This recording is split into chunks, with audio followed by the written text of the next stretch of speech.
Current ಅಫೇರ್ಸ್ಗೆ ಸಂಬಂಧಿಸಿದಂತೆ ಒಂದು ಪ್ರಮುಖ ಮಾಹಿತಿಯನ್ನು ಪಡೆದುಕೊಳ್ಳೋಣ. ಹಾಗಾದರೆ ಬನ್ನಿ ಶುರು ಮಾಡೋಣ. ನಮ್ಮ ಮೊದಲನೇ ಪ್ರಶ್ನೆ, ದೇಶದಲ್ಲಿ ಮೊದಲ ಬಾರಿಗೆ ರೈಲಿನಲ್ಲಿ ATM ಅಳವಡಿಸಿದ ರೈಲ್ವೆ ವಲಯ ಯಾವುದು? ಈ ರೈಲಿನಲ್ಲಿ ಒಂದು ATM ಅಳವಡಿಸಿದ ರೈಲ್ವೆ ವಲಯ ಯಾವುದಂತ ಪ್ರಶ್ನೆ ಕೇಳಲಾಗಿದೆ. ಇದಕ್ಕೆ ಸರಿಯಾದ ಉತ್ತರ ನೋಡೋದಾದರೆ ಆಪ್ಷನ್ ಸಿ ನೋಡಿ, ಅಂದರೆ ಕೇಂದ್ರ ರೈಲ್ವೆ ವಲಯ. ಜನಸಾಮಾನ್ಯರಿಗೆ ಅನುಕೂಲವಾಗಲೆಂದು ಈ ರೈಲಿನಲ್ಲಿ ಒಂದು ATM ಅನ್ನು ಅಳವಡಿಸಿದ ಒಂದು ರೈಲ್ವೆ ವಲಯ ಯಾವುದಂದರೆ ಅದು ಕೇಂದ್ರ ರೈಲ್ವೆ ವಲಯ ಇದೆ ನೋಡಿ. ನ್ಯೂಸಲ್ಲಿ ಕೊಟ್ಟಿತ್ತು. ಇನ್ನು ರೈಲಿನಲ್ಲೂ ATM ಸೌಲಭ್ಯ ಅಂತ ಪ್ರಶ್ನೆ ಅಂದ್ರೆ ನ್ಯೂಸ್ನಲ್ಲಿ ಕೊಟ್ಟಿತ್ತು. ಇದರ ಬಗ್ಗೆ ನೋಡೋದಾದರೆ ದೇಶದಲ್ಲಿ ಮೊದಲ ಬಾರಿಗೆ ATM ಮಷಿನ್ ಅಳವಡಿಸಲಾಗಿದೆ. ಇಲ್ಲಿ ರೈಲಿನಲ್ಲಿ ಏನಂದರೆ ಒಂದು ಜನಸಾಮಾನ್ಯರಿಗೆ ಅನುಕೂಲ ಆಗಬೇಕಂತ ಒಂದು ATM ಸೌಲಭ್ಯವನ್ನು ಅಳವಡಿಸಲಾಗಿದೆ. ಪ್ರಯಾಣಿಕರು ಚಲಿಸುವ ರೈಲಿನಲ್ಲೇ ಹಣ ವಿತ್ಡ್ರಾ ಮಾಡಬಹುದಾಗಿದೆ. ಅಂದರೆ ಒಂದು ಪ್ರದೇಶದಿಂದ ಇನ್ನೊಂದು ಪ್ರದೇಶಕ್ಕೆ ಹೋಗ್ತಿರ್ತಾರಲ್ಲ ಆ ಜನರು ಏನು ಮಾಡ್ಬೋದು ಅಂದರೆ ಹಣದ ಕೊರತೆ ಬಿದ್ದಾಗ ಆ ಒಂದು ರೈಲಿನಲ್ಲಿರುವ ATM ಅನ್ನು ಬಳಸುವ ಮೂಲಕ ಈ ಹಣವನ್ನು ಅಲ್ಲೇ ವಿತ್ಡ್ರಾ ಮಾಡ್ಕೋಬೋದು. ಹಣಕ್ಕೆ ಅನುಕೂಲವಾಗಲಿದೆ. ಮುಂಬೈನಿಂದ ಮನ್ಮಾಡ್ ಮಾರ್ಗದಲ್ಲಿ ಸಂಚರಿಸುವ ಪಂಚವಲ್ಲಿ ಎಕ್ಸ್ಪ್ರೆಸ್ನ AC ಕೋಚ್ನಲ್ಲಿ ATM ಅಳವಡಿಸಿದ್ದು ಅದರ ಪ್ರಾಯೋಗಿಕ ಪರೀಕ್ಷೆ ಯಶಸ್ವಿಯಾಗಿದೆ. ಈ ಒಂದು ಮುಂಬೈನಿಂದ ಒಂದು ಮನ್ಮಾಡ್ ಮಾರ್ಗದಲ್ಲಿ ಚಲಿಸುವಂಥ ಒಂದು ರೈಲ್ವೆ ಇದೆ ಅಲ್ಲ, ಆ ರೈಲ್ವೆನಲ್ಲಿ ಈ ಪಂಚವಟಿ ಎಕ್ಸ್ಪ್ರೆಸ್ನಲ್ಲಿ ಒಂದು AC ಕೋಚ್ನಲ್ಲಿ ಏನು ಮಾಡಲಾಗಿದೆ ಅಂದರೆ ಈ ATMನನ್ನು ಅಳವಡಿಸಲಾಗಿದೆ. ಅದನ್ನು ಪ್ರಾಯೋಗಿಕವಾಗಿ ಪರೀಕ್ಷೆಯನ್ನು ಮಾಡಲಾಗಿದೆ. ಮುಂಬೈನಲ್ಲಿ ಪ್ರಧಾನ ಕಚೇರಿ ಹೊಂದಿರುವ ಸೆಂಟ್ರಲ್ ರೈಲ್ವೆಯು ಪುಣೆಯ ಮೂಲದ ಬ್ಯಾಂಕ್ ಆಫ್ ಮಹಾರಾಷ್ಟ್ರ ಸಹಯೋಗದೊಂದಿಗೆ ಇದನ್ನು ಅಳವಡಿಸಲಾಗಿದೆ. ಅಂದರೆ ಈ ಒಂದು ಪುಣೆಯ ಮೂಲದ ಒಂದು ಬ್ಯಾಂಕ್ ಆಫ್ ಮಹಾರಾಷ್ಟ್ರದ ಒಂದು ಸಹಯೋಗದೊಂದಿಗೆ ಈ ಒಂದು ರೈಲ್ವೆಯಲ್ಲಿ ATM ಅನ್ನು ಅಳವಡಿಸಲಾಗಿದೆ ನೋಡಿ. ಅಂದರೆ ATM ಅಂದರೆ ಏನಪ್ಪ ಅಂತಂದರೆ ಆಟೋಮೇಟೆಡ್ ಟೆಲ್ಲರ್ ಮೆಷಿನ್ ಅಂತ ಕರಿತೀವಿ. ಓಕೆ, ಎನಿ ಟೈಮ್ ಮನಿ ಅಂತ ಕೆಲವರು ಅಂತಾರೆ. ATM ಅಂತಾರೆ ಫುಲ್ ಫಾರ್ಮ್ ಕೇಳ್ತಾರೆ ಎಕ್ಸಾಮಲ್ಲಿ. ಆಟೋಮೇಟೆಡ್ ಟೆಲ್ಲರ್ ಮೆಷಿನ್ ಇದು ATMನ ಒಂದು ವಿಸ್ತೃತ ರೂಪ ಆಗಿದೆ ನೋಡಿ. ಈ ವಿಡಿಯೋ ಏನಾದರೂ ನಿಮ್ಗೆ ಇಷ್ಟ ಆಯ್ತು ಅಂದರೆ ಬೇಗನೆ ಒಂದು ಲೈಕ್ ಬಟನ್ನ ಪ್ರೆಸ್ ಮಾಡಿ ಫ್ರೆಂಡ್ಸ್. ಓಕೆ, ಮುಂದಿನ ಪ್ರಶ್ನೆ ಹೋಗೋಣ. ಡೆಸರ್ಟ್ ಫ್ಲ್ಯಾಗ್ 10 ವ್ಯಾಯಾಮವನ್ನು ಯಾವ ದೇಶ ಆಯೋಜನೆ ಮಾಡುತ್ತಿದೆ? ಡೆಸರ್ಟ್ ಫ್ಲ್ಯಾಗ್ ಒಂದು ವ್ಯಾಯಾಮ. ಈ ವ್ಯಾಯಾಮವನ್ನು ಆಯೋಜನೆ ಮಾಡುತ್ತಿರುವ ದೇಶ ಯಾವುದಂತ ಪ್ರಶ್ನೆಯನ್ನು ಕೇಳಲಾಗಿದೆ. ಇದಕ್ಕೆ ಸರಿಯಾದ ಉತ್ತರ ಆಪ್ಷನ್ಸ್ ಬಿ, UAE ದೇಶ ಏನು ಮಾಡಿದೆ ಅಂದರೆ ಈ ಡೆಸರ್ಟ್ ಫ್ಲ್ಯಾಗ್ 10 ವ್ಯಾಯಾಮವನ್ನು ಆಯೋಜನೆ ಮಾಡುತ್ತಿರುವ ದೇಶವಾಗಿದೆ ನೋಡಿ. ಇದರ ಬಗ್ಗೆ ಮಾಹಿತಿಯನ್ನು ನೋಡೋದಾದರೆ ಭಾರತೀಯ ವಾಯುಪಡೆಯ ಅರಬ್ ಎಮಿರೇಟ್ಸ್ ಅಲ್ ದಾಗ್ರಾ ವಾಯು ನೆಲೆಯಲ್ಲಿ ಆಗಮಿಸಿದೆ. ಅಂದರೆ ಈ ಒಂದು ಭಾರತೀಯ ಒಂದು ವಾಯುಪಡೆಗಳು ಏನು ಮಾಡಿದವು ಅಂದರೆ ಈ UAEನಲ್ಲಿ ಏನು ಮಾಡಿದೆ ಅಂದರೆ ಈ ಒಂದು ಅಲ್ ದಾಗ್ರಾದಲ್ಲಿ ಭಾರತದ ಒಂದು ವಾಯುಪಡೆಗಳು ಅಲ್ಲಿ ಆಗಮಿಸಿವೆ. ಭಾರತೀಯ ವಾಯುಪಡೆಯು ಡೆಸರ್ಟ್ ಫ್ಲ್ಯಾಗ್ 10 ವ್ಯಾಯಾಮದಲ್ಲಿ ಭಾಗವಹಿಸಲು ಆಗಮಿಸಿದೆ ಅಂತ ಹೇಳ್ತೀವಿ ನಾವು. ಅಂದರೆ ಅಲ್ಲಿ ಹೋಗಿದ್ವಿ ಭಾರತದಿಂದ ಈ ಒಂದು ವಾಯುಪಡೆಗಳು ಡೆಸರ್ಟ್ ಫ್ಲ್ಯಾಗ್ ವ್ಯಾಯಾಮದಲ್ಲಿ ಭಾಗವಹಿಸಲು ಅಲ್ಲಿಗೆ ವಿಮಾನಗಳನ್ನು ತೆಗೆದುಕೊಂಡು ಹೋಗಲಾಗಿದೆ. ಭಾರತವು IAF MiG-29 ಮತ್ತು ಜಾಗ್ವಾರ್ ವಿಮಾನಗಳು ನಿಯೋಜಿಸುತ್ತಿದೆ. ಅಂದರೆ ಇವೆರಡುಗಳು IAF MiG-29 ಜಾಗ್ವಾರ್ ಈ ಎರಡು ವಿಮಾನಗಳನ್ನು ಈ ಒಂದು ಡೆಸರ್ಟ್ ಫ್ಲ್ಯಾಗ್ ವ್ಯಾಯಾಮದಲ್ಲಿ ನಿಯೋಜಿಸಲಾಗುತ್ತಿದೆ ಇವೆರಡು. ಈ ಡೆಸರ್ಟ್ ಫ್ಲ್ಯಾಗ್ ವ್ಯಾಯಾಮದ ಬಗ್ಗೆ ಮಾಹಿತಿಯನ್ನು ನೋಡೋದಾದರೆ ಇದೊಂದು UAE ಆಯೋಜನೆ ಮಾಡುತ್ತಿರುವ ಒಂದು ವ್ಯಾಯಾಮವಿದೆ. ಅಂದರೆ ಯುನೈಟೆಡ್ ಅರಬ್ ಎಮಿರೇಟ್ಸ್ ಅಂತ ಹೇಳ್ತೀವಿ. ಈ ದೇಶ ಏನು ಮಾಡ್ತಿದೆ ಅಂದರೆ ಇದನ್ನು ಆಯೋಜನೆ ಮಾಡ್ತಿದೆ. ಇದರಲ್ಲಿ ಭಾಗಿಯಾಗುವಂಥ ಒಂದು ರಾಷ್ಟ್ರಗಳು ನೋಡೋದಾದರೆ Australia, Bahrain, France, Germany, Qatar, Saudi Arabia, ದಕ್ಷಿಣ ಕೊರಿಯಾ, ಟರ್ಕಿ, US ಮತ್ತು UK ರಾಷ್ಟ್ರಗಳು ಭಾಗವಹಿಸುತ್ತಿವೆ. ಅದರ ಜೊತೆಗೆ ನಮ್ಮ ಭಾರತವು ಕೂಡ ಈ ಒಂದು ವ್ಯಾಯಾಮದಲ್ಲಿ ಭಾಗವಹಿಸುತ್ತಿರುತ್ತೆ ಅಂತ ಹೇಳ್ತೀವಿ. ಈ ಎಲ್ಲ ದೇಶಗಳು ಏನಂದರೆ ಈ ಡೆಸರ್ಟ್ ಫ್ಲ್ಯಾಗ್ ವ್ಯಾಯಾಮದಲ್ಲಿ ಭಾಗವಹಿಸುತ್ತಿವೆ. ಇದು ಏನು ಮಾಡಿದೆ ಅಂದರೆ UAE ದೇಶ ಇದನ್ನು ಆಯೋಜನೆ ಮಾಡುತ್ತಿದೆ. ಮುಂದಿನ ಪ್ರಶ್ನೆ ಹೋಗೋಣ. ಮುಂದಿನ ಪ್ರಶ್ನೆ, ಎವಲ್ಯೂಷನ್ಸ್ ಉಪಕ್ರಮವು ಯಾವುದಕ್ಕೆ ಸಂಬಂಧಿಸಿದೆ? ಎವಲ್ಯೂಷನ್ಸ್ ಉಪಕ್ರಮವು ಯಾವುದಕ್ಕೆ ಸಂಬಂಧಿಸಿದೆ ಅಂತ ಪ್ರಶ್ನೆ ಕೇಳಲಾಗಿದೆ ನೋಡಿ. ಇದಕ್ಕೆ ಸರಿಯಾದ ಉತ್ತರ ನೋಡೋದಾದರೆ ಆಪ್ಷನ್ ಸಿ, ಆಟೋಮೊಬೈಲ್. ಎವಲ್ಯೂಷನ್ಸ್ ಉಪಕ್ರಮ ಈ ಆಟೋಮೊಬೈಲ್ಗೆ ಸಂಬಂಧಿಸಿದಂತ ಇದೆ. ಇದರ ಬಗ್ಗೆ ಮಾಹಿತಿ ಬಗ್ಗೆ ನೋಡೋಣ. ವಿಜ್ಞಾನ ಮತ್ತು ತಂತ್ರಜ್ಞಾನ ಇಲಾಖೆ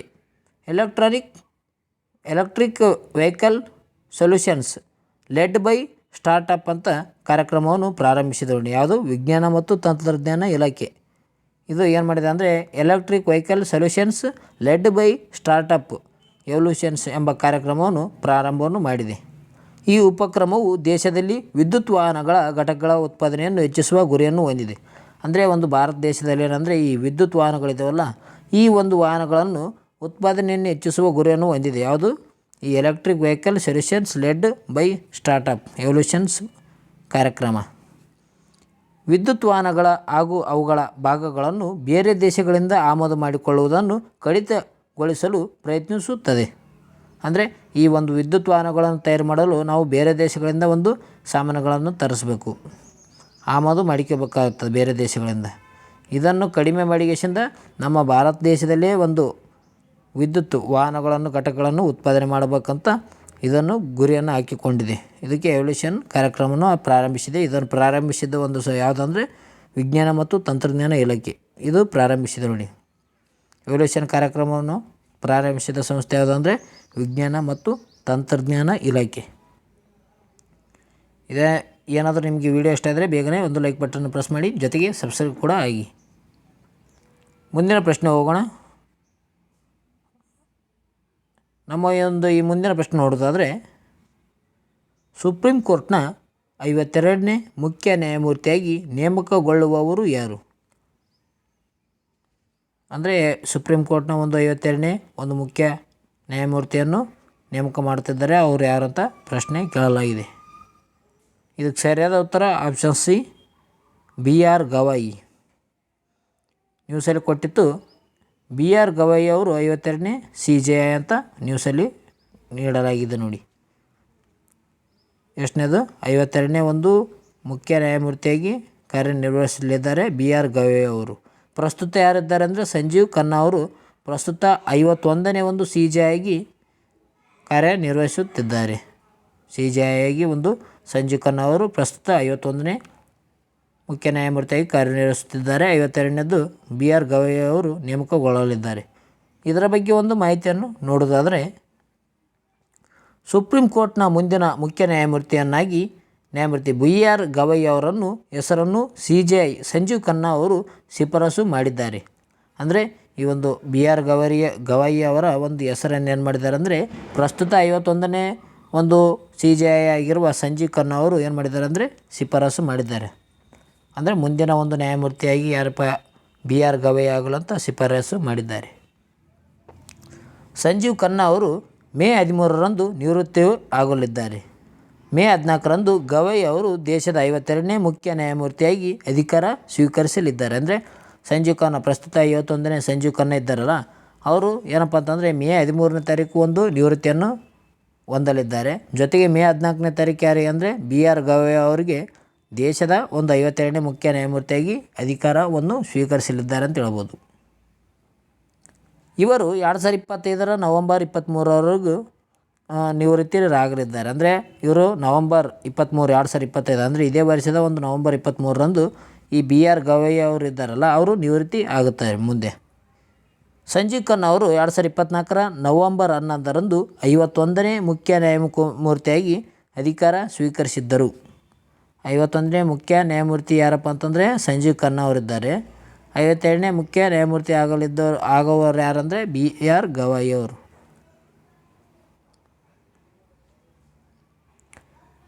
ಮುಂದಿನ ಪ್ರಶ್ನೆ ಹೋಗೋಣ. ನಮ್ಮ ಮುಂದಿನ ಪ್ರಶ್ನೆ, ಭಾರತದ ಅತಿ ದೊಡ್ಡ ವ್ಯಾಪಾರ ಪಾಲುದಾರ ರಾಷ್ಟ್ರ ಯಾವುದು? ಅಂದರೆ ಭಾರತದ ಒಂದು ಅತಿ ದೊಡ್ಡ ವ್ಯಾಪಾರ ಪಾಲುದಾರ ರಾಷ್ಟ್ರ ಯಾವುದಂತ ಪ್ರಶ್ನೆ ಕೇಳಲಿದೆ. ಇದಕ್ಕೆ ಸರಿಯಾದ ಉತ್ತರ ಆಪ್ಷನ್ಸ್ ಡಿ ನೋಡಿ, ಅಮೇರಿಕ ದೇಶ ಏನಂದರೆ ಈ ಭಾರತದ ಒಂದು ಅತಿ ದೊಡ್ಡ ವ್ಯಾಪಾರ ಪಾಲುದಾರ ರಾಷ್ಟ್ರವಾಗಿದೆ. ಇದರ ಬಗ್ಗೆ ಒಂದು ಮಾಹಿತಿ ನೋಡೋದಾದರೆ, ಅಮೇರಿಕವು ಸತತ 4ನೇ ವರ್ಷವೂ ಭಾರತದ ಒಂದು ಅತಿ ದೊಡ್ಡ ವ್ಯಾಪಾರ ಪಾಲುದಾರ ರಾಷ್ಟ್ರವಾಗಿ ಹೊರಹೊಮ್ಮಿದೆ. ಅಂದರೆ ಸತತ 4ನೇ ಬಾರಿ ಕೂಡ ಏನಂದರೆ ಈ ಅಮೇರಿಕ ದೇಶ ಇದೆಯಲ್ಲ, ಇದು ಏನಂದರೆ ಭಾರತದ ಒಂದು ಅತಿ ದೊಡ್ಡ ವ್ಯಾಪಾರ ಪಾಲುದಾರ ರಾಷ್ಟ್ರವಾಗಿದೆ ನೋಡಿ. 2024-25ನೇ ಆರ್ಥಿಕ ವರ್ಷದಲ್ಲಿ ಉಭಯ ದೇಶಗಳ ನಡುವಿನ ದ್ವಿಪಕ್ಷೀಯ ವ್ಯಾಪಾರ ವಹಿವಾಟಿನ ಮೌಲ್ಯವು 11.28 ಲಕ್ಷ ಕೋಟಿ ಆಗಿದೆ. ಅದಕ್ಕೆ ಡಾಲರ್ನಲ್ಲಿ ನೋಡೋದಾದರೆ ಅಂದರೆ 131.84 ಶತಕೋಟಿ ಆಗಿದೆ. ಇದನ್ನು ಕೇಂದ್ರ ವಾಣಿಜ್ಯ ಸಚಿವಾಲಯ ತಿಳಿಸಿದೆ ಅಂತ ಹೇಳ್ತೀವಿ. ಅಂದರೆ ಈ ಒಂದು ಅಮೇರಿಕದ ಒಂದು ಆರ್ಥಿಕ ವ್ಯಾಪಾರದ ವಹಿವಾಟಿನ ಮೌಲ್ಯ ಎಷ್ಟಾಗಿದೆ ಅಂದರೆ 11.28 ಲಕ್ಷ ಕೋಟಿ ರೂಪಾಯಿ ಆಗಿದೆ. ಇದನ್ನು ಕೇಂದ್ರ ವಾಣಿಜ್ಯ ಸಚಿವಾಲಯ ತಿಳಿಸಿದೆ ನೋಡಿ. ಎರಡನೇ ಸ್ಥಾನದಲ್ಲಿ ಚೀನಾ ಇದೆ ನೋಡಿ. ಅಂದರೆ ಚೀನಾ ಎರಡನೇ ಅತಿ ದೊಡ್ಡ ಪಾಲುದಾರರಾಗಿ ಹೊರಹೊಮ್ಮಿದೆ. ಅದೇ ರೀತಿಯಾಗಿ ಚೀನಾದೊಂದಿಗೆ ಭಾರತದ ವ್ಯಾಪಾರ ವಹಿವಾಟು ಎಷ್ಟಪ್ಪ ಅಂತಂದರೆ ಇದು 127.7 ಶತಕೋಟಿ ಒಂದು ಡಾಲರ್ ಆಗಿದೆ ಅಂತ ಹೇಳ್ಬೋದು. ಇದಕ್ಕೆ ತಲುಪಿದೆ. ಒಂದು 127 ಕೋಟಿ ಶತಕೋಟಿಯಷ್ಟು ಒಂದು ಡಾಲರ್ ಇದು ಚೀನಾ ಜೊತೆ ವ್ಯಾಪಾರ ವಹಿವಾಟು ನಡೆದಿದೆ. ಆದರೆ ಅತಿ ಹೆಚ್ಚು ನಡೆದದ್ದು ಅಮೇರಿಕದ ಜೊತೆ ನೋಡಿ. ಇದು 131.87 ಶತಕೋಟಿ ಡಾಲರ್ ಆಗಿದೆ. ಹೋದ ವರ್ಷಕ್ಕಿಂತ ಈ ಚೀನಾ ದೇಶದ ಜೊತೆ ವ್ಯಾಪಾರ 17% ಅಧಿಕವಾಗಿದೆ ಅಂತ ಬಂದಿತ್ತು. ಹಂಗೆ ಅಂದರೆ ಹೋದ ವರ್ಷಕ್ಕಿಂತ ಈ ವರ್ಷ ಏನಂದರೆ ಈ ಒಂದು ಚೀನಾ ದೇಶದಲ್ಲಿ ಅತ್ಯಧಿಕ ಒಂದು ವ್ಯಾಪಾರ ವಹಿವಾಟು ಆಗಿದೆ. 17% ಹೆಚ್ಚು ಕಾಣಬಹುದು ನಾವು. ಮುಂದಿನ ಒಂದು ಪ್ರಶ್ನೆ ನೋಡೋಣ. ಮುಂದಿನ ಪ್ರಶ್ನೆ, ಏಷ್ಯನ್ ಮೂಲಸೌಕರ್ಯ ಹೂಡಿಕೆ ಬ್ಯಾಂಕ್ ಉಪಾಧ್ಯಕ್ಷರಾಗಿ ಆಯ್ಕೆಯಾದ ಭಾರತೀಯ ವ್ಯಕ್ತಿ ಯಾರು ಅಂತ ಪ್ರಶ್ನೆ ಕೇಳಲಾಗಿದೆ. ಏಷ್ಯನ್ ಮೂಲಸೌಕರ್ಯ ಹೂಡಿಕೆ ಬ್ಯಾಂಕ್ನ ಉಪಾಧ್ಯಕ್ಷರಾಗಿ ನೇಮಕವಾದವರು ಯಾರು ಭಾರತೀಯರು? ಇದಕ್ಕೆ ಸರಿಯಾದ ಉತ್ತರ ಆಪ್ಷನ್ ಸಿ, ಅಜಯ್ ಭೂಷಣ್ ಪ್ರಸಾದ್ ಪಾಂಡೆ. ಅಜಯ್ ಭೂಷಣ್ ಪ್ರಸಾದ್ ಪಾಂಡೆ ಅವರಿಗೆ ಏನು ಮಾಡಿದ್ದಾರೆ ಅಂದರೆ ಈ ಒಂದು ಏಷ್ಯನ್ ಮೂಲಸೌಕರ್ಯ ಹೂಡಿಕೆ ಬ್ಯಾಂಕ್ನ ಉಪಾಧ್ಯಕ್ಷರಾಗಿ ನೇಮಕ ಮಾಡಲಾಗಿದೆ ನೋಡಿ. ಇವರ ಬಗ್ಗೆ ಒಂದು ಮಾಹಿತಿಯನ್ನು ತಿಳಿದುಕೊಳ್ಳೋಣ. ಅಂದರೆ ನ್ಯೂಸಲ್ಲಿ ಕೊಟ್ಟಿದ್ದವರದನ್ನು ನೋಡಿಕೊಳ್ಳೋಣ. ಅಂದರೆ ಭಾರತ ಮಾಜಿ ಹಣಕಾಸು ಕಾರ್ಯದರ್ಶಿ ಮತ್ತು ರಾಷ್ಟ್ರೀಯ ಹಣಕಾಸು ವರದಿ ಪ್ರಾಧಿಕಾರದ ಮಾಜಿ ಮುಖ್ಯಸ್ಥರಾಗಿರುವ ಅಜಯ್ ಭೂಷಣ್ ಪ್ರಸಾದ್ ಪಾಂಡೆ ಅವರನ್ನು ಏಷ್ಯನ್ ಮೂಲಸೌಕರ್ಯ ಹೂಡಿಕೆ ಬ್ಯಾಂಕ್ನ ಉಪಾಧ್ಯಕ್ಷರಾಗಿ ನೇಮಕ ಮಾಡಲಾಗಿದೆ ನೋಡಿ. ಯಾರಿಗೆ? ಅಜಯ್ ಭೂಷಣ್ ಪ್ರಸಾದ್ ಪಾಂಡೆ. ಇವ್ರಿಗೇನು ಮಾಡಿದೆ ಅಂದರೆ ಏಷ್ಯನ್ ಮೂಲಸೌಕರ್ಯ ಹೂಡಿಕೆ ಬ್ಯಾಂಕ್ ಉಪಾಧ್ಯಕ್ಷರಾಗಿ ನೇಮಕ ಮಾಡಿದೆ. ಇದು ಇಂಪಾರ್ಟೆಂಟ್ ಆಗುತ್ತೆ. ಹಾಗಾದರೆ ನಾವು ಈ ಏಷ್ಯನ್ ಮೂಲಸೌಕರ್ಯ ಹೂಡಿಕೆ ಬ್ಯಾಂಕ್ ಬಗ್ಗೆ ಮಾಹಿತಿಯನ್ನು ಪಡೆದುಕೊಳ್ಳೋಣ ಬನ್ನಿ. ಏನಪ್ಪ ಈ ಏಷ್ಯನ್ ಮೂಲಸೌಕರ್ಯ ಹೂಡಿಕೆ ಬ್ಯಾಂಕು? ಇದು ಏಷ್ಯನ್ ಇನ್ಫ್ರಾಸ್ಟ್ರಕ್ಚರ್ ಇನ್ವೆಸ್ಟ್ಮೆಂಟ್ ಬ್ಯಾಂಕ್ ಅಂತ ಹೇಳ್ತೀವಿ, AIIB. ಇದರ ಬಗ್ಗೆ ಒಂದು ಮಾಹಿತಿಯನ್ನು ನೋಡೋದಾದರೆ ಬಹುಪಕ್ಷೀಯ ಅಭಿವೃದ್ಧಿ ಬ್ಯಾಂಕ್ ಆಗಿದೆ ಇದು ಏಷ್ಯಾದಲ್ಲಿನ ಮೂಲಸೌಕರ್ಯ ಯೋಜನೆಗಳಿಗೆ ಹಣಕಾಸು ಒದಗಿಸುತ್ತದೆ. ಅಂದರೆ ಏಷ್ಯಾದಲ್ಲಿ ನಡೆಯುವಂಥ ಎಲ್ಲ ಮೂಲಸೌಕರ್ಯ ಯೋಜನೆಗಳಿಗೆ ಒಂದು ಹಣಕಾಸನ್ನು ಒದಗಿಸುವ ಒಂದು ಬ್ಯಾಂಕ್ ಆಗಿದೆ. ಇದು 2013ರಲ್ಲಿ ಇಂಡೋನೇಷ್ಯಾದಲ್ಲಿ ನಡೆದ ಏಷ್ಯಾ ಪೆಸಿಫಿಕ್ ಆರ್ಥಿಕ ಸಹಕಾರ, ಅಂದರೆ ಏಷ್ಯಾ ಪೆಸಿಫಿಕ್ ಅಂತ ಹೇಳ್ತೀವಿ, ಆರ್ಥಿಕ ಸಹಕಾರ ಏಷ್ಯಾ ಪೆಸಿಫಿಕ್ ಎಕನಾಮಿಕ್ ಕೋಆಪರೇಷನ್ ಅಂತ ಹೇಳ್ತೀವಿ. ಈ ಶೃಂಗಸಭೆಯಲ್ಲಿ ಚೀನಾದ ಅಧ್ಯಕ್ಷರಾಗಿರುವ ಜಿ ಜಿನ್ಪಿಂಗ್ ಅವರು ಮೊದಲ ಬಾರಿಗೆ ಪ್ರಸ್ತಾಪವನ್ನು ಮಾಡುತ್ತಾರೆ. ಅಂದರೆ ಈ ಒಂದು ಏಷ್ಯಾ ಬ್ಯಾಂಕನ್ನು ತೆರೆಯೋಣ ಅಂತ ಯಾರು ಪ್ರಸ್ತಾಪ ಮಾಡ್ತಾರೆ ಅಂದರೆ ಜಿ ಜಿನ್ಪಿಂಗ್ ಅವರು ಮೊದಲ ಬಾರಿಗೆ ಇದನ್ನು ಪ್ರಸ್ತಾಪ ಮಾಡ್ತಾರೆ. ಯಾವಾಗ? 2013ರಲ್ಲಿ ಇಂಡೋನೇಷ್ಯಾದಲ್ಲಿ ನಡೆದಂಥ ಈ ಒಂದು ಏಷ್ಯಾ ಪೆಸಿಫಿಕ್ ಆರ್ಥಿಕ ಸಹಕಾರದಲ್ಲಿ ಈ ಒಂದು ಶೃಂಗಸಭೆಯಲ್ಲಿ ಚೀನಾ ದೇಶದ ಅಧ್ಯಕ್ಷ ಜಿ ಜಿನ್ಪಿಂಗ್ ಅವರು ಮೊದಲ ಬಾರಿಗೆ ಪ್ರಸ್ತಾಪ ಮಾಡ್ತಾರೆ. ವಿಶ್ವ ಬ್ಯಾಂಕ್ ಮತ್ತು ಅಂತಾರಾಷ್ಟ್ರೀಯ ಹಣಕಾಸು ನಿಧಿಯಂಥ ಸಾಲ ನೀಡುವ ಸಂಸ್ಥೆಗಳಿಗೆ ಪರ್ಯಾಯವಾಗಿ ಅಭಿವೃದ್ಧಿಶೀಲ ರಾಷ್ಟ್ರವನ್ನು ಬೆಂಬಲಿಸುವುದು ಇದರ ಉದ್ದೇಶವಾಗಿದೆ. ಈ ಒಂದು ಅಭಿವೃದ್ಧಿಶೀಲ ರಾಷ್ಟ್ರಗಳನ್ನು ಇದೇನು ಮಾಡ್ತದೆ ಅಂದರೆ ಬೆಂಬಲಿಸುವಂಥ ಒಂದು ಉದ್ದೇಶವನ್ನು ಒಳಗೊಂಡಿದೆ ಅಂತ ಹೇಳ್ತೀವಿ ಈ ಬ್ಯಾಂಕಿಂದು. ಯಾವ ರೀತಿಯಾಗಿ ವಿಶ್ವ ಬ್ಯಾಂಕ್ ಮತ್ತು ಅಂತಾರಾಷ್ಟ್ರೀಯ IMF ಅಂದರೆ ಅಂತಾರಾಷ್ಟ್ರೀಯ ಹಣಕಾಸು ನಿಧಿ ಅಂತ ಸಾಲ ನೀಡುವ ಸಂಸ್ಥೆಗಳು ಯಾವ ರೀತಿ ಇದೆಯೋ ಅದೇ ರೀತಿಯಾಗಿ ಈ ಒಂದು ಅಭಿವೃದ್ಧಿಶೀಲ ರಾಷ್ಟ್ರಗಳಿಗೆ ಬೆಂಬಲಿಸುವ ಉದ್ದೇಶವನ್ನು ಈ ಒಂದು ಏಷ್ಯಾ ಪೆಸಿಫಿಕ್ ಹೊಂದಿದೆ ಅಂತ ಹೇಳ್ಬೋದು, ಆರ್ಥಿಕ ಒಂದು ಸಂಸ್ಥೆ. ಇದನ್ನು 2016ರಲ್ಲಿ ಸ್ಥಾಪನೆ ಮಾಡಲಾಗಿದೆ. ಅಂದರೆ ಏಷ್ಯಾ ಪೆಸಿಫಿಕ್ ಎಕನಾಮಿಕ್ ಕಾರ್ಪೊರೇಷನ್ ಇದನ್ನು 2016ರಲ್ಲಿ ಸ್ಥಾಪನೆ ಮಾಡಲಾಗಿದೆ ಈ ಬ್ಯಾಂಕನ್ನು. ಇದರ ಪ್ರಧಾನ ಕಚೇರಿ ಎಲ್ಲಿದೆ ಅಂದರೆ ಬೀಜಿಂಗ್ನಲ್ಲಿ ಕಂಡುಬರುತ್ತದೆ. ಬೀಜಿಂಗ್ ಕಂಡುಬರೋದಲ್ಲಿ ಚೀನಾ ದೇಶದಲ್ಲಿ ಬೀಜಿಂಗ್ ಕಂಡುಬರುತ್ತೆ ನೋಡಿ. ಇದು $100 ಬಿಲಿಯನ್ ಅಧಿಕೃತ ಬಂಡವಾಳವನ್ನು ಹೊಂದಿದೆ. ಯಾವುದು? Asia Pacific economic corporation. ಅದು ಏನಂದರೆ $100 ಅಧಿಕೃತ ಬಂಡವಾಳವನ್ನು ಹೊಂದಿರುವಂಥ ಒಂದು ಬ್ಯಾಂಕ್ ಆಗಿದೆ. ಚೀನಾ ಅತಿ ದೊಡ್ಡ ಷೇರುದಾರ ದೇಶವಾಗಿದೆ ನೋಡಿ. ಇದರಲ್ಲಿ ಏನಂದರೆ ಚೀನಾ ಅತಿ ದೊಡ್ಡ ದೇಶವಾಗಿದೆ. ಅದೇ ರೀತಿಯಾಗಿ ಭಾರತವು ಎರಡನೇ ಅತಿ ದೊಡ್ಡ ಷೇರುದಾರ ದೇಶವಾಗಿದೆ ನೋಡಿ. ಅಂದರೆ ಚೀನಾ ಮೊದಲನೇದಾದರೆ ಭಾರತ ಎರಡನೇ ಷೇರುದಾರ ರಾಷ್ಟ್ರವಾಗಿದೆ. ಇದರ ಬಗ್ಗೆ ಒಂದು ಪರಿಪೂರ್ಣವಾದ ಮಾಹಿತಿಯನ್ನು ಪಡೆದುಕೊಂಡಿದ್ದೀರಾ ಅಂತ ಅಂದ್ಕೊತೀನಿ. ಈ ವಿಡಿಯೋ ನಿಮಗೆ ಇಷ್ಟ ಆಯಿತು ಅಂದರೆ ಬೇಗ ಒಂದು ಲೈಕ್ ಬಟನ್ನ ಪ್ರೆಸ್ ಮಾಡಿ ಫ್ರೆಂಡ್ಸ್ ಎಲ್ಲರೂ. ಅದೇ ರೀತಿಯಾಗಿ ಈ ವಿಡಿಯೋ ಯಾವ ರೀತಿಯಾಗಿ ಮೂಡಿ ಬಂದಿದೆ ಅಂತ ಕಮೆಂಟ್ ಮೂಲಕ ತಿಳಿಸಿ. ಮುಂದಿನ ಒಂದು ಪ್ರಶ್ನೆ ನೋಡೋದಾದರೆ 72ನೇ ಮಿಸ್ ವರ್ಲ್ಡ್ ಸ್ಪರ್ಧೆ ಆತಿಥ್ಯ ರಾಜ್ಯ ಯಾವುದು? 72ನೇ ಯಾವುದು ಮಿಸ್ ವರ್ಲ್ಡ್ ಸ್ಪರ್ಧೆ ಒಂದು ಆತಿಥ್ಯವನ್ನು ವಹಿಸುತ್ತಿರುವ ರಾಜ್ಯ ಯಾವುದು ಅಂತ ಪ್ರಶ್ನೆ ಕೇಳಲಾಗಿದೆ. ಇದಕ್ಕೆ ಸರಿಯಾದ ಉತ್ತರ ಆಪ್ಷನ್ಸ್ ಬಿ, ತೆಲಂಗಾಣ ರಾಜ್ಯ. ತೆಲಂಗಾಣ ರಾಜ್ಯದಲ್ಲಿ 72ನೇ ಮಿಸ್ ವರ್ಲ್ಡ್ ಸ್ಪರ್ಧೆ ಆತಿಥ್ಯ ನಡೆಯಲಿದೆ. ಇದರ ಬಗ್ಗೆ ಮಾಹಿತಿಯನ್ನು ಪಡೆದಾದರೆ ಭಾರತದಲ್ಲಿ 72ನೇ ಮಿಸ್ ವರ್ಲ್ಡ್ ಸ್ಪರ್ಧೆಯನ್ನು ತೆಲಂಗಾಣದಲ್ಲಿ ಆಯೋಜಿಸಲಾಗಿದೆ. ಇದು ಮೇ 7ರಿಂದ ಮೇ 31ರವರೆಗೆ ತೆಲಂಗಾಣದ 12 ವಿವಿಧ ನಗರಗಳಲ್ಲಿ ನಡೆಯಲಿದೆ ನೋಡಿ. ಅಂದರೆ ತೆಲಂಗಾಣದ ಒಂದು 12 ಸ್ಥಳಗಳಲ್ಲಿ ಏನಂದರೆ ಈ ಒಂದು 72ನೇ ಮಿಸ್ ವರ್ಲ್ಡ್ ಸ್ಪರ್ಧೆಯನ್ನು ಆಯೋಜನೆ ಮಾಡಲಾಗಿದೆ. 2024ನೇ ಸಾಲಿನ ಮಿಸ್ ವರ್ಲ್ಡ್ ಕಿರೀಟವನ್ನು ಮುಡಿಗೇರಿಸಿಕೊಂಡವರು ಯಾರಂದರೆ ಕ್ರಿಸ್ಟಿನಾ ಪಿಜ್ಕೋವಾ ಅವರು 2024ನೇ ಮಿಸ್ ವರ್ಲ್ಡ್ ಕಿರೀಟವನ್ನು ಮುಡಿಗೇರಿಸಿಕೊಂಡಿರುವಂಥ ಒಂದು ಮಹಿಳೆ ಆಗಿದ್ದಾರೆ ಅಂತ ಹೇಳ್ತೀವಿ. ಇವರು ಯಾವ ದೇಶದವರು ಅಂದರೆ ಚೆಕ್ ಗಣರಾಜ್ಯದ ಒಂದು ದೇಶದವರಾಗಿರ್ತಾರೆ. ಯಾರು? ಕ್ರಿಸ್ಟಿನಾ ಪಿಜ್ಕೋವಾ ಅವರು ಚೆಕ್ ಗಣರಾಜ್ಯದ ಒಂದು ಮಹಿಳೆ ಆಗಿದ್ದಾರೆ. ಅದೇ ರೀತಿಯಾಗಿ ನಾವು ಹಿಂದೆ ಪಡೆದಂಥ ನಮ್ಮ ಭಾರತೀಯ ಮಹಿಳೆಯರೆಷ್ಟು ಅಂದರೆ ಮಿಸ್ ವರ್ಲ್ಡ್ ಪಡೆದ ಭಾರತೀಯ ಮಹಿಳೆಯರು ಯಾರ್ಯಾರಂತ ನೋಡಿಕೊಳ್ಳೋಣ. ಯಾಕಂದರೆ ನ್ಯೂಸಲ್ಲಿ ಏನು ಕೊಟ್ಟಿತ್ತಂದರೆ ಈ ಒಂದು 72ನೇ ಮಿಸ್ ವರ್ಲ್ಡ್ ಆತಿಥ್ಯ ರಾಜ್ಯ ಯಾವುದಂತ ಕೊಟ್ಟಿತ್ತು, ತೆಲಂಗಾಣ ಅಂತ ಕೊಟ್ಟಿತ್ತು. ನಾವೇನು ಮಾಡಿದ್ವಿ, ನ್ಯೂಸ್ ಜೊತೆಗೆ ಈ ಒಂದು 2024ರಲ್ಲಿ ಯಾರು ಪಡೆದರು, ಅದೇ ರೀತಿಯಾಗಿ ನಮ್ಮ ಭಾರತದವರು ಯಾರ್ಯಾರು ಪಡೆದಿದ್ದಾರೆ, ಈ ರೀತಿಯಾಗಿ ಒಂದು ಅಧ್ಯಯನ ಮಾಡೋಕ್ಕೈತೀವಿ ನಾವು. ಓಕೆ, ಈ ವಿಡಿಯೋ ನಿಮ್ಗೆ ಇಷ್ಟ ಆಗಿತ್ತಂದ್ರೆ ಲೈಕ್ ಬಟನ್ನ ಪ್ರೆಸ್ ಮಾಡಿ. ಯಾಕಂದರೆ ನಾವು ಒಂದು ನಿಮ್ಮ ಸಲುವಾಗಿ ಅಧಿಕ ಒಂದು ಶ್ರಮವನ್ನು ಹಾಕಿ ಈ ವಿಡಿಯೋ ಮಾಡಿರ್ತೀನಿ. ಎಲ್ಲರೂ ತಪ್ಪದೇ ಒಂದು ಕೊನೆವರೆಗೂ ವಿಡಿಯೋನ ನೋಡಿ ಹೋಗಿ. ಓಕೆ, ಕ್ರಿಸ್ಟಿನಾ ಪಿಜ್ಕೋವಾ 2024ರ ಒಂದು ಮಿಸ್ ವರ್ಲ್ಡ್ ಕಿರೀಟವನ್ನು ಪಡೆದಿದ್ದಾರೆ. ಅದೇ ರೀತಿಯಾಗಿ ನಮ್ಮ ಭಾರತ ದೇಶದ ಮಿಸ್ ವರ್ಲ್ಡ್ ಪಡೆದ ಭಾರತೀಯರು ಮಹಿಳೆಯರು ಯಾರ್ಯಾರು ಅಂತ ನೋಡಿಕೊಳ್ಳೋಣ. ರೀಟಾ ಫರಿಯಾ ಇವರು 1966ರಲ್ಲಿ ಈ ಒಂದು ಮಿಸ್ ವರ್ಲ್ಡ್ ಪಡೆದ ಭಾರತೀಯ ಮೊದಲ ಮಹಿಳೆಯಾಗಿದ್ದಾರೆ. ಅದೇ ರೀತಿಯಾಗಿ ಐಶ್ವರ್ಯ ಇವರು 1994ರಲ್ಲಿ ಪಡೀತಾರೆ. ಡಯಾನಾ ಹೇಡನ್ ಇವರು 1997ರಲ್ಲಿ ಮಿಸ್ ವರ್ಲ್ಡ್ ಪಡೆದ 3ನೇ ಮಹಿಳೆಯಾಗಿದ್ದಾರೆ.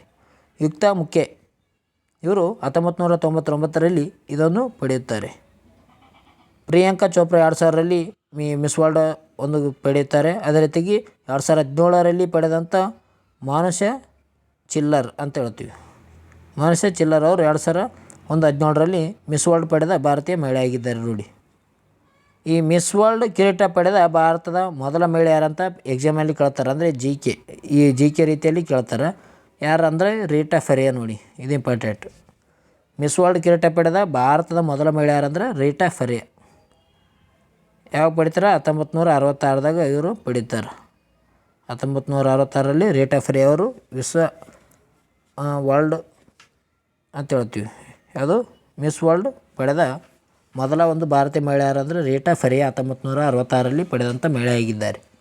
ಓಕೆ ಫ್ರೆಂಡ್ಸ್, ಇವತ್ತಿನ ಒಂದು ವಿಡಿಯೋನ ಇಲ್ಲಿಗೆ ಮುಕ್ತಾಯ ಮಾಡೋಣ. ಈ ವಿಡಿಯೋ ನಿಮಗೆ ಇಷ್ಟ ಆಗಿತ್ತಂದರೆ ಲೈಕ್ ಬಟನ್ನ ಪ್ರೆಸ್ ಮಾಡಿ. ಅದೇ ರೀತಿಯಾಗಿ ಸಬ್ಸ್ಕ್ರೈಬ್ ಆಗಿ ಶೇರ್ ಕೂಡ ಮಾಡಿ. ಎಲ್ಲ ನಿಮ್ಮ ಫ್ರೆಂಡ್ಸ್ಗಳಿಗೆ ಶೇರ್ ಮಾಡಿ ಫ್ರೆಂಡ್ಸ್. ಈ ಒಂದು ವಿಡಿಯೋ ಯಾವ ರೀತಿಯಾಗಿ ಮೂಡಿ ಬಂದಿದೆ ಅಂತ ಕಮೆಂಟ್ ಮೂಲಕ ತಿಳಿಸಿ.